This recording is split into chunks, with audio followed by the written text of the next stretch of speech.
नमस्कार और जय हिंद दोस्तों, मैं रवि शर्मा आप लोगों का स्वागत करता हूं डेली डिफेंस डायलॉग के आज के हमारे इस सेशन में। दोस्तों, इस हफ्ते की शुरुआत में जब भारत ने अपनी पहली हाइपरसोनिक मिसाइल का सफल परीक्षण किया तो इसको लेकर के एक चर्चाओं का दौर पूरी दुनिया में चालू हो गया। बहुत सारी जगह पर इसको लेकर के बहुत सारी बातें की गई और उन देशों से भी प्रतिक्रिया आई जिनके साथ भारत के अच्छे संबंध है। हालांकि पाकिस्तान और चाइना से तो इसके बारे में रिएक्शन आना ही था, बट उन कंट्रीज से भी यहाँ पर रिएक्शन आया जो कि भारत की एक तरह से फ्रेंडली रिलेशन जिनके साथ माने जाते हैं, जैसे कि ब्रिटेन।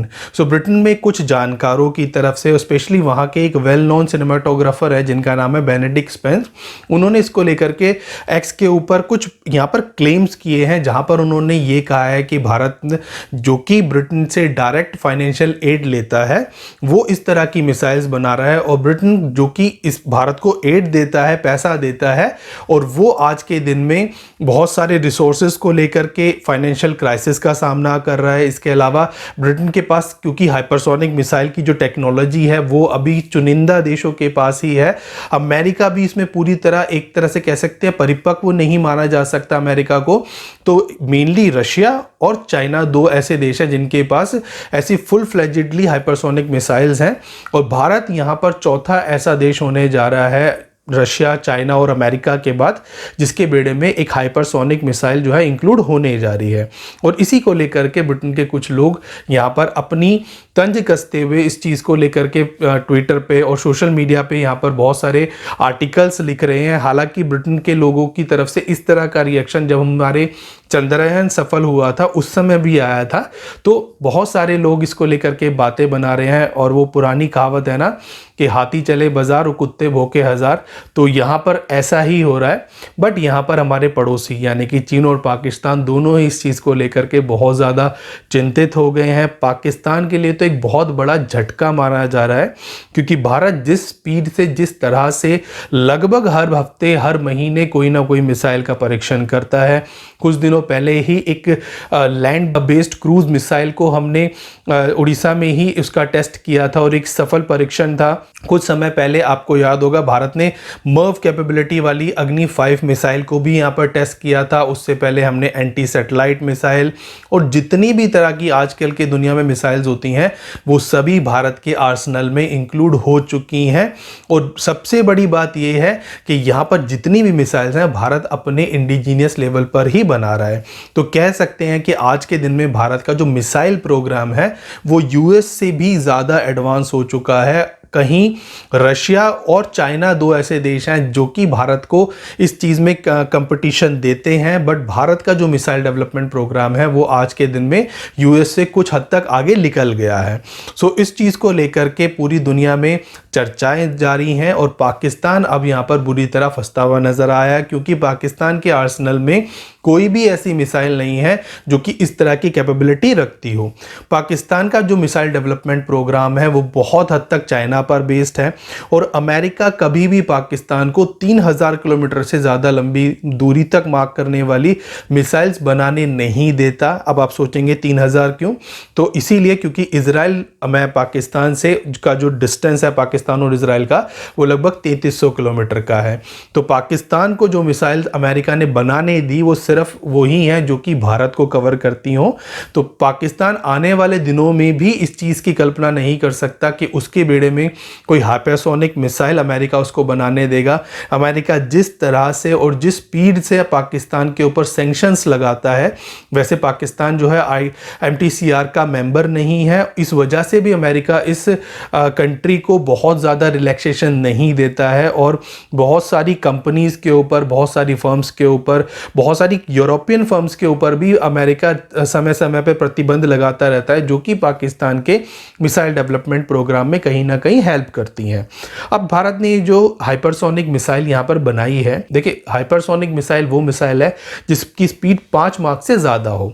हालांकि बैलिस्टिक मिसाइल्स भी इतनी स्पीड तक पहुँच जाती हैं, बट बैलिस्टिक मिसाइल पूरी एक प्री डिफाइंड ट्रेजेक्ट्री पे मूव करती है और एयर डिफेंस सिस्टम उनको ट्रैक डाउन कर सकता है। बट यहाँ पर जो ये हाइपरसोनिक मिसाइल जो डेवलप की गई है ये हॉरिजॉन्टली मूव करती है और ये प्री डिफाइंड पाथ पर नहीं चलती, ये अपने मिड कोर्स में मनूवर करती हुई जाती है।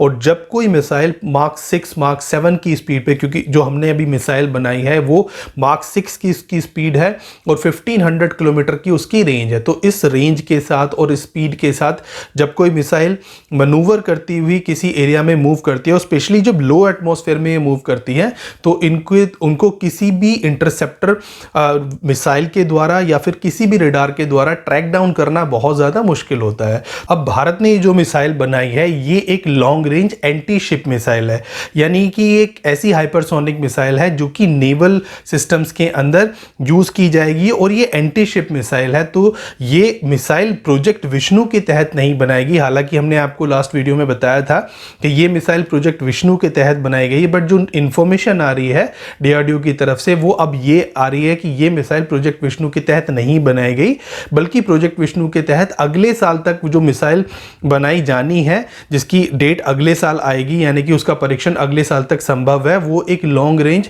क्रूज मिसाइल होगी।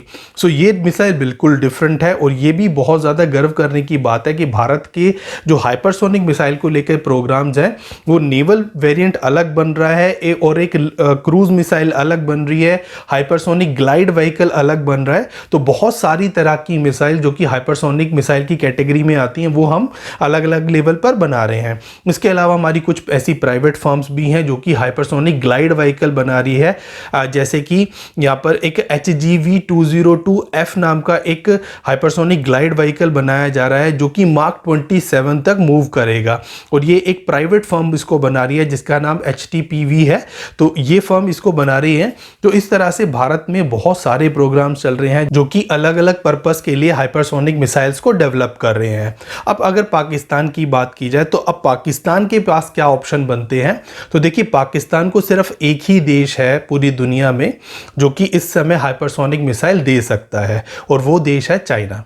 तो चाइना भी डायरेक्ट हो सकता है हाइपरसोनिक मिसाइल ना दे पाए क्योंकि चाइना भी MTCR का एक मेंबर है और चाइना भी नहीं चाहता कि अमेरिका उसके ऊपर इस तरह के प्रतिबंध लगाए। बट हाँ, चाइना यहाँ पर टेक्नोलॉजी ज़रूर दे सकता है पाकिस्तान को, क्योंकि इसी तरह से चाइना ने पाकिस्तान के बहुत सारे मिसाइल्स प्रोग्राम में उसकी हेल्प की है। तो चाइना के पास यहाँ पर जो 2 मिसाइल्स हैं जिनको यहाँ पर पाकिस्तान को डिलीवर किया जा सकता है और एक मिसाइल जिसका नाम DF-17 है।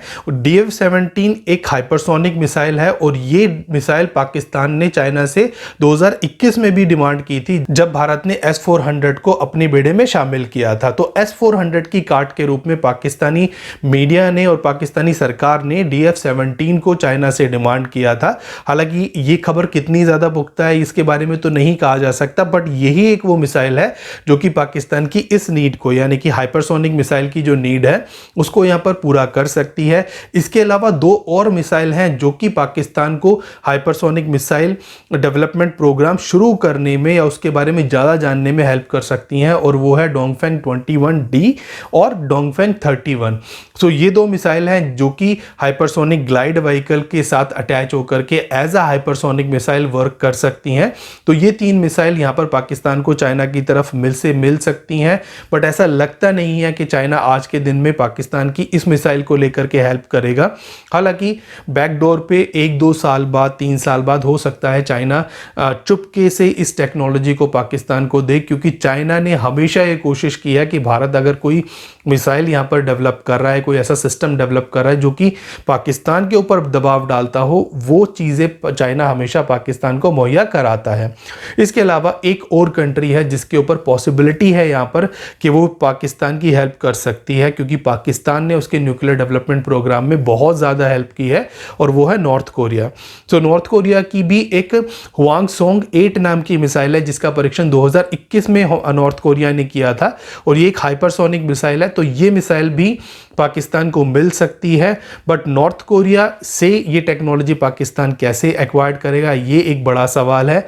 और यूएस 24 घंटे पाकिस्तान के ऊपर इस चीज़ को लेकर के नज़र रखता है, क्योंकि पाकिस्तान के ना तो ऐसे हालात हैं कि वो इस तरह की मिसाइल यानी कि हाइपरसोनिक कैटेगरी की मिसाइल अपने बेड़े में शामिल करेगा तो वो कितनी सिक्योर रहेंगी। और जिस तरह से यूएस का एक तरह से शिकंजा पाकिस्तान के न्यूक्लियर प्रोग्राम पर, उसके न्यूक्लियर आर्सनल पर रहता है, तो इसी तरह से यूएस का शिकंजा यहाँ पर पाकिस्तान के मिसाइल डेवलपमेंट प्रोग्राम पर भी रहता है। और भारत का जैसे इन्फ्लुएंस धीरे धीरे बढ़ता जा रहा है, इस बात की संभावना बहुत कम है कि पाकिस्तान यहाँ पर हाइपरसोनिक मिसाइल को अपने इंडिजीनियस लेवल पर या फिर ऐसी टेक्नोलॉजी किसी दूसरे देश से एक्वायर्ड कर पाएगा। मीनवाइल भारत का ये मिसाइल डेवलपमेंट प्रोग्राम अपने फुल स्विंग से आगे चल कर के बहुत तरह की हाइपरसोनिक मिसाइल्स डेवलप करेगा। वहीं पाकिस्तान के ऊपर दबाव है, हालांकि पाकिस्तान के पास इंडिजिनियस लेवल पर तो ये कैपेबिलिटी नहीं है, बट वो कहीं ना कहीं से इस तरह की मिसाइल्स को अरेंज करने की कोशिश ज़रूर करेगा। अब आज के इस सेशन को हम यहीं एंड करने जा रहे हैं। जल्द आपके सामने फिर हाजिर होंगे इसी तरह का एक और इंटरेस्टिंग टॉपिक लेकर के। तब तक आप देखते रहिए डेली डिफेंस डायलॉग। हमारे चैनल को लाइक कीजिए, सब्सक्राइब कीजिए और आप बेल आइकन दबाना बिल्कुल भी ना भूलिएगा। तब तक के लिए जय हिंद। बकवास बनाया मैंने वस्तु।